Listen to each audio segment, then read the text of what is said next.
যখন আপনি হকপন্থী হবেন এবং হকের উপর থাকবেন, আপনি প্রোটেস্ট্যান্ট মুসলিম হবেন না, আপনি কসমেটিক্স মুসলিম হবেন না, আপনি পার্ট টাইম মুসলিম হবেন না, আপনি ফান্ডামেন্টাল হকের উপর থাকবেন, তখন 4টা জোন থেকে আপনার কাছে বাধা আসবে। নাম্বার 1, আপনার কাছে বাধা আসবে আপনার ফ্যামিলি থেকেই। ইয়েস, আপনার ফ্যামিলি থেকেই আপনার কাছে বাধা আসবে। প্রথম, আপনি যদি হকপন্থী হন এবং কোনো অবস্থাতে কোরআন এবং সুন্নাহর সাথে আপোষ করতে না চান, সর্বপ্রথম বাধাটা আসবে আপনার পরিবার থেকে। অলমোস্ট এভরিবডি এটা ফেস করেছেন যারা হকপন্থী হওয়ার চেষ্টা করছেন। আমাকে মেনশন করতে হবে না, আপনারা আরো ভালো জানেন ব্যাপারটা।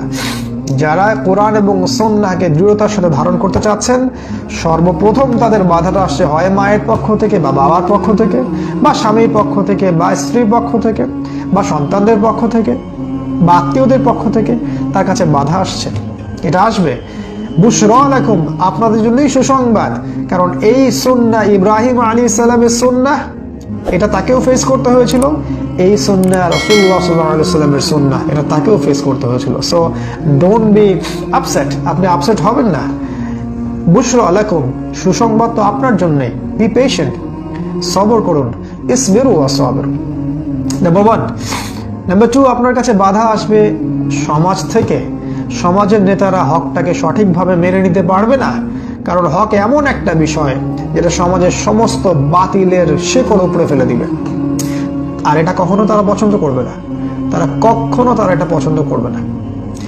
আপনারা কি জানেন না আসহাবুল কাহফ কি বলেছিলেন? ওয়ালিয়াতালাত্তাফ, খাবার আনতে যাচ্ছ যাও, ওয়ালিয়াতালাত্তাফ, সতর্ক থাকবে।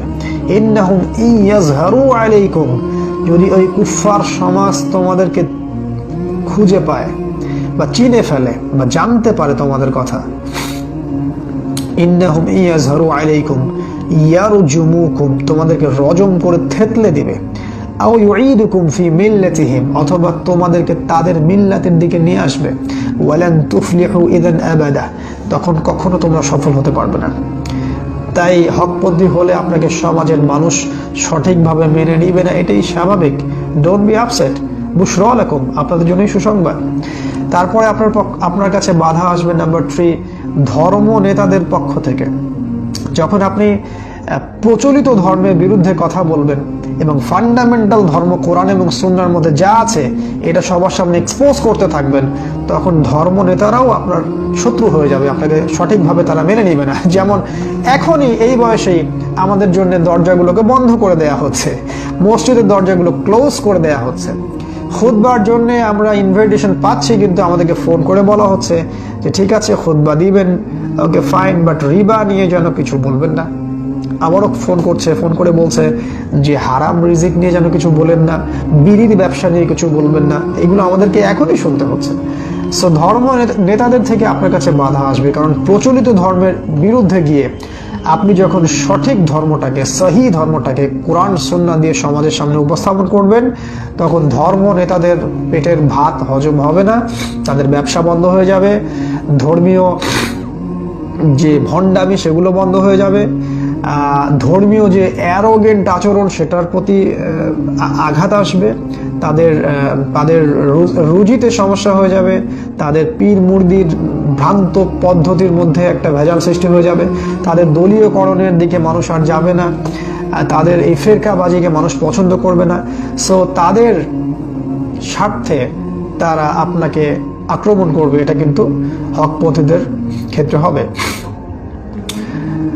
আর যদি আপনি কসমেটিক্স ইসলামের কথা বলেন, আপনি যদি শৈথিল্যবাদী ইসলামের কথা বলেন, এটাও ঠিক ওটাও ঠিক, আপনি গা বাঁচিয়ে চলেন, অথবা বেশি বললে আমার উপর আগ্রাসন চলে আসবে, তাই আমি হিকমা অবলম্বন করি, এই ধরনের যদি কাপুরুষ ধর্মের দিকে আপনি থাকেন, তাহলে কোনো বাধা ইনশাআল্লাহ আপনার কাছে আসবে না। সো হকপন্থী হলে আপনার কাছে প্রথমত পরিবার থেকে বাধা আসবে, নাম্বার 2 আপনার সমাজ থেকে বাধা আসবে, নাম্বার 3 ধর্ম নেতাদের থেকে বাধা আসবে, আর নাম্বার 4 আপনার কাছে রাষ্ট্র থেকে বাধা আসবে, যেটা সবচেয়ে চূড়ান্ত লেভেল। যেমন নমরুদের বাধা এসেছিল ইব্রাহিম আলাইহিস সালামের কাছে, মুহাম্মদ সাল্লাল্লাহু আলাইহি ওয়াসাল্লামকেও পারিবারিক বাধা, সামাজিক বাধা পার করে রাষ্ট্রীয় আবু জাহেলদের বাধা সহ্য করতে হয়েছিল এবং তাকে হিজরত করতে হয়েছিল।